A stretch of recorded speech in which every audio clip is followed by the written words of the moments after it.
We're on to the 13th of June, a very, very slow day in the air, so I'm going to use this day to get myself and anybody who wants to tag along caught up on the ground war. Now, I had this overlay that I was using earlier that shows the situation as of the 12th of June. The Allied lines are depicted in red for the 12th, so we can see that, of course, the situation around Caen remains more or less static. Heavy German reinforcements in place to the west of Caen, with a gap forming at Caumont. We'll look at that here in just a bit. On the American side, we have the 1st Infantry Division, 2nd and 29th, continuing to push out towards St. Lo. We have Carentan that has fallen to the Americans at this point, and that links up Omaha and Utah beaches, and we can see the 4th Infantry Division, 90th Infantry Division over here on the peninsula, about to make a push to the west to cut off Cherbourg and eventually push north to take the city. Now, I mentioned yesterday the Battle of Villers-Bocage, and that starts today, and I have an additional overlay that's going to show that a little bit more clearly. So, for expediency's sake, let me use the description in Cross-Channel Attack. It's one of the U.S. Army Green Book official histories of the campaign, and see what it says about this battle. Now, the 7th Armored Division in the British 30 Corps, starting its attack in the afternoon, this referring to the afternoon of the 12th, at first made rapid progress. By 1745, leading elements had passed through Livry, 3 miles northeast of Caumont, and that's right here. At dark, the point of the attack was south on the divisional objective, and the armor began to wheel to the east.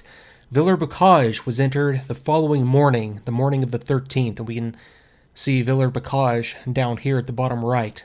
This initial success, however, was qualified by the failure of the British 50th Division on the northeast to make any progress in direct attacks against the Panzer-Lehr Division west of Tilly-sur-Seulles, and the 50th Division is up here, and we can see the town of Tilly-sur-Seulles right here, defended by Panzer-Lehr. On 13 June, the 2nd Panzer Division, with 2 infantry regiments supported by 2 battalions of artillery but no tanks, strongly counterattacked between Cognac and Villers-Bocage, and we can see the 2nd down here, attacking north into 7th British Armor. The Germans drove up almost to the Caumont-Villers-Bocage road. The 7th Armored Division, with its forward movement stopped, found itself in a dangerously exposed thin salient. In the afternoon, it withdrew to high ground some 2 miles west of town, where it tied in with 1st Division at Caumont. So looking at the terrain, yeah, that high ground and the tie-in with the 1st Infantry Division would have been right here. And that's how things stood on the night of the 13th.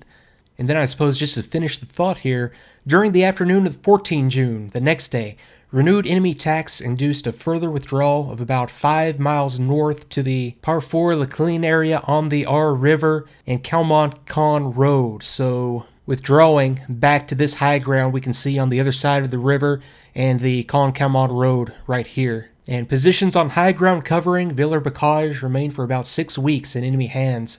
So I suppose the point in looking at this, and the reason that the battle at Villers-Bocage gets so much attention, this had the potential to completely fold over the German left flank west of Caen, opening up a good path to Falaise and that open territory that's not encumbered by the Bocage. This would have been great terrain for the 7th Armor to work in and be much, much less easily defended by the Germans. And you could easily see that turning into an encirclement and capture of Caen, and then an early breakout and pursuit to the Seine, but it just wasn't meant to be on this day, and the fighting and the lines remain more or less as we see here. So let's catch up with our 3 squadrons and see what they recorded for a summary. 441, Squadron acted again as low cover over the eastern assault area. Easy enough. 442, dawn readiness but duffy weather, rain. The forward CTO, Wing Commander Walster, gave a short talk on filters to the readiness pilots at 1450.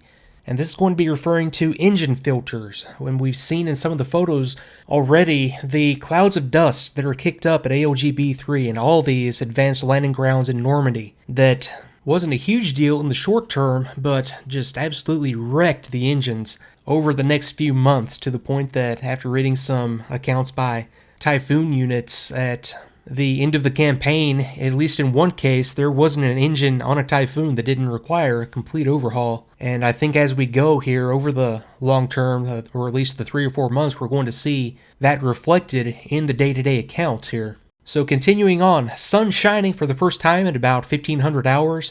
1800 saw the first patrol of the day, with the OC leading, returning at 2000 with no guns fired. Con still burning, some flak, might have been our own. Total flying time, 25 hours. 443 gives us weather cloudy with steady light rain. Impossible to provide air cover to beach operations during the greater part of the day. One patrol flown in the evening without incident. Rolls-Royce representative Mr. Wood, along with Station CTO Wing Commander Walster, spoke to the pilots and answered queries on engine troubles and handling procedure. In particular, stressed the need for air filters on all aircraft being used on landing fields in France, and explained its action. Squadron flying time, again, for this squadron, 25 hours. So the only mission up for the day, 1805 to around 2005. 441 just states it's a patrol over the eastern assault area. 442 gives us uneventful, no enemy aircraft seen, nil flak, cloud 4/10 at 3,000 over land. And 443 squadron, weather cloudy with light steady rain, clearing in the afternoon, scattered cumulus clouds at 3,000. 13 aircraft dispatched on fighter sweep over northern France. One aircraft sent as spare, returning after following squadron to the French coast shortly after. Flight Lieutenant Shank's AC RT equipment, his radio, became unserviceable, and he returned with his number 2 man as escort to base. The squadron, on reporting to the FDT at the beachhead, and that's the, again, fighter direction tender as we saw yesterday, were told to patrol the American beach Utah. No enemy aircraft or interference of any sort.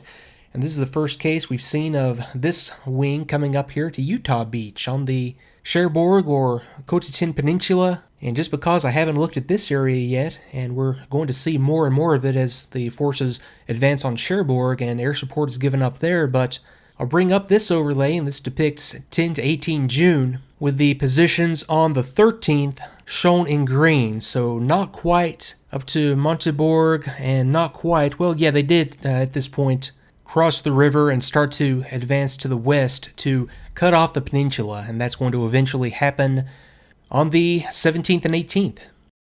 So I think that's going to do it for the 13th of June. I'm going to press on to the 14th and see you then. So thanks again for watching. I'll see you next time.